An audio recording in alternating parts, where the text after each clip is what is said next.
नमस्कार बच्चों। आइए चलते हैं आज से एक और सफर पर। आज हम साधारण वाक्यों से प्रश्नवाचक वाक्य बनाना सीखेंगे। देखेंगे कि अदर आखिर साधारण वाक्य को प्रश्नवाचक बनाने में किन रूलों का प्रयोग किया जाता है और किन रूलों को फॉलो करके हम बोर्ड परीक्षा में अच्छे खासे नंबर गेन कर सकते हैं। तो देखिए यहाँ पर लिखा है बोर्ड पर साधारण वाक्य और यहाँ पर इसे कन्वर्ट करना है आपको प्रश्नवाचक वाक्य पर। ठीक है, तो साधारण वाक्य का चलिए एक वाक्य लिख लेते हैं। जैसे सेंटेंस है अपना, द सन इज हॉट। ये सेंटेंस मान लो आपका लिखा है और ब्रैकेट में आपको चैलेंज किया गया है कि आप इसका इंट्रोगेटिव सेंटेंस बना दीजिए। ठीक है, तो इंट्रोगेटिव सेंटेंस बनाने के लिए आप जानते हैं सहायक क्रिया को कर्ता से पहले रख दीजिए, सीधा सीधा इंट्रोगेटिव सेंटेंस बनकर आपको तैयार हो जाएगा। इस समय ये साधारण क्यों कहा जा रहा है? क्योंकि इसमें देख रहे होंगे सब्जेक्ट के बाद सहायक क्रिया लगाई गई है। आपको सबसे पहले अपनी सहायक क्रिया लिखनी है, यहां पर इज, फिर अपना सब्जेक्ट आप लिख दीजिए द सन, और अगर नाट नहीं लगा है तो आपको नाट यहां पर लगा देना है। अगर ऊपर नाट नहीं है तो नीचे नाट का प्रयोग करना है और आपको साफ साफ यहां पर क्या लिख देना है, हार्ट, और काहे का निशान लगा देना है, क्वेश्चन मार्क लगा देना है। तो इस तरह से आपके ऊपर वाले वाक्य का अर्थ था सूर्य गर्म है, नीचे वाले सेंटेंस का अर्थ है क्या सूर्य गर्म नहीं है। ऐसे सेंटेंस आपके इंट्रोगेटिव बनाए जाते हैं। ठीक है, दूसरा नियम देख लीजिए इसी की बिल्कुल शक्ल का, the cow is our mother. The cow is our mother, आपका ये सेंटेंस लिखा हुआ। आपसे कहा जाए इंट्रोगेटिव इसको बना दीजिए, तो आपको क्या करना है, सबसे पहले दी गई सहायक क्रिया इज ले लेना है, इसके बाद अपना सब्जेक्ट आपका द काउ हो जाएगा।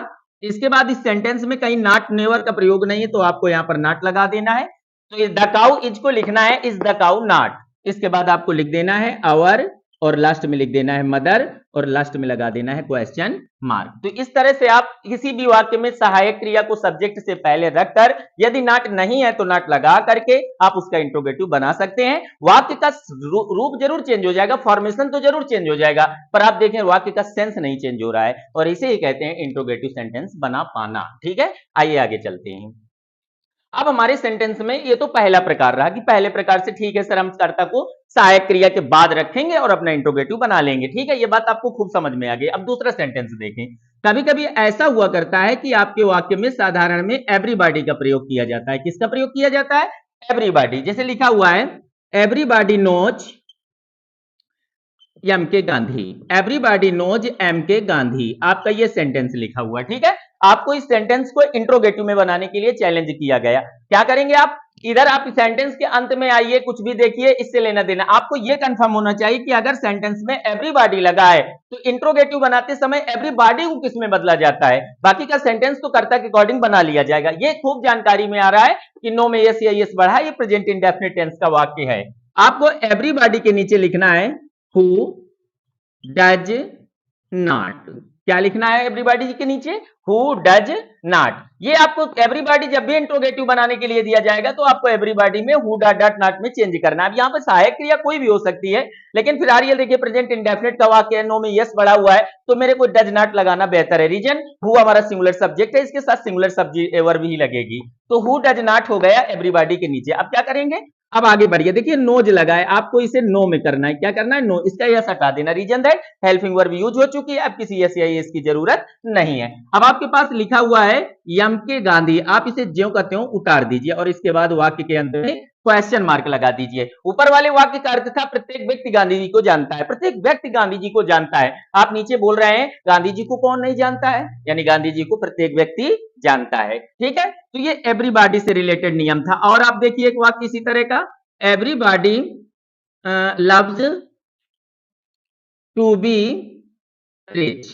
Everybody loves to be rich, हर आदमी को पैसा वाला बनना अच्छा लगता है, हर आदमी को शौक होता है कि मैं रिच बन जाऊं। ऐसे सेंटेंस जिनमें एवरीबॉडी लगा हुआ है, हमारे बच्चे यस भी देखने को पा रहे हैं, सीधा सीधा एवरीबॉडी के नीचे लिख दिया जाएगा हु डज नॉट। किसी से कुछ पूछने की आवश्यकता नहीं है, इसका फार्मूला यही लिखा जाता है। तो क्या लिख दिया गया, हु डज नॉट। अब आपको यहाँ पर सहायक क्रिया में, मुख्य क्रिया में लव लिखा मिल रहा है, आप लव लिखिए, यस छोड़ दीजिए। Reason that helping verb use हो चुकी है। अब आप यहाँ पर टू बी लिखिए और रिच का रिच लिख दीजिए और लास्ट में क्वेश्चन मार्क का निशान लगा दीजिए। तो एक नियम तो आपने पहले पढ़ा होगा कि सहायक क्रिया को कर्ता के पहले रख दिया जाए, यदि नाट नहीं है तो नाट लगा दिया जाए, एक वो हो गया।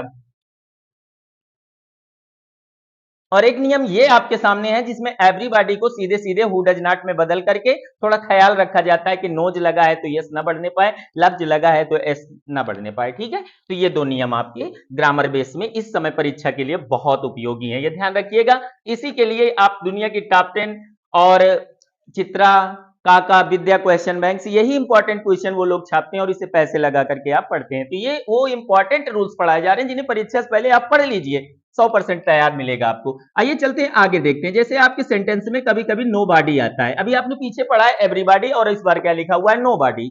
जैसे लिखा है nobody can touch the sky, nobody can touch the sky, इसका आपको इंट्रोगेटिव बनाना है। ठीक है, तो आप देखें यहां पर आपके सेंटेंस में पिछली बार एवरीबॉडी आ रहा था तो हु डज नॉट हो रहा था, इस बार नो बॉडी आ गया है। आप क्या करेंगे, तो नो बॉडी को आप सीधे सीधे हु में चेंज करिए। किस में चेंज करिए, हु में। इसके बाद आपका कैन लगा हुआ है, आप कैन लगा दीजिए, टच का टच लिख दीजिए, और द स्काई का द स्काई। तो हम आपसे इतना कह सकते हैं कि अगर आपके सेंटेंस में नो बॉडी का यूज है तो इंट्रोगेटिव बनाते समय आपको नो बॉडी को हु में कन्वर्ट कर देना होता है। चलिए चेंज करिए और इसका अर्थ देखिए। कह रहा है आकाश को कोई छू नहीं सकता है, आकाश को कोई छू नहीं सकता है। नीचे वाले सेंटेंस का अर्थ है आकाश को कौन छू सकता है, आप उत्तर दीजिए, आकाश को कौन छू सकता है, नो बॉडी। क्या लिख दिया जाएगा, नो बॉडी। तो इस तरह से आपको नो बॉडी वाले वाक्य हल करना है। और देखिए एक सेंटेंस नन, क्या लिखा हुआ है, नन कैन गो देयर। अब आप पूछेंगे कि सर आपने उस दिन वीडियो में नो बॉडी बताया था, नन का आपने बताया नहीं। तो देखिए नो बॉडी और नन एक ही सेंस के शब्द होते हैं, दोनों का अर्थ होता है कोई नहीं। आप ऐसे सेंटेंस जिनका सेंस एक ही जैसा हो आप एक ही सेंस में उन्हें बदलेंगे भी। तो अगर सेंटेंस में आपके नन मिल रहा है वो भी आपका हु में जाएगा, नो बॉडी मिल रहा है वो भी हु में जाएगा। शेष वाक्य हमें उतार देना है, कैन का कैन, गो का गो और देयर का देयर। या रिमेंबर रखिएगा आपको यहाँ पर क्वेश्चन मार्क जरूर लगाना है। ठीक है, तो नन आ जाए चाहे नो बॉडी आ जाए आपको उसको किस में बदलना है, हु में। अच्छा देखिए नन के घराने से एक आदमी और आता है जिसे नो वन कहते हैं। जैसे लिखा हो no one can see the death, no one can see the death, आपका ये सेंटेंस लिखा हुआ है। अब आपने कहा कि सर ने नो बॉडी पढ़ाया था, नन पढ़ाया था, नो वन का तो इलाज ही नहीं बताया था। तो ये ध्यान रखना है, नो बॉडी, नन और नो वन ग्रामर में ये तीनों एक ही सेंस रखते हैं और तीनों को हम आपके इंट्रोगेटिव में काहे बदलते हैं, हु में। बाकी का सेंटेंस ज्यों करते हो, कैन का कैन, सी का सी, द का द और डेथ का डेथ, और लास्ट में लगा देते हैं क्वेश्चन मार्क। तो आप देख रहे होंगे कि सेंटेंस में ज्यादा कुछ परिवर्तन नहीं हो रहा है, उसी तरह का वाक्य लिखते चले जा रहे हैं। बस बच्चा वही स्ट्रांग होता है जो बच्चा ये बात याद रखता है कि पहले इंट्रोगेटिव में कर्ता से पहले सहायक क्रिया रखी गई और नहीं नाट था तो नाट लगाया गया।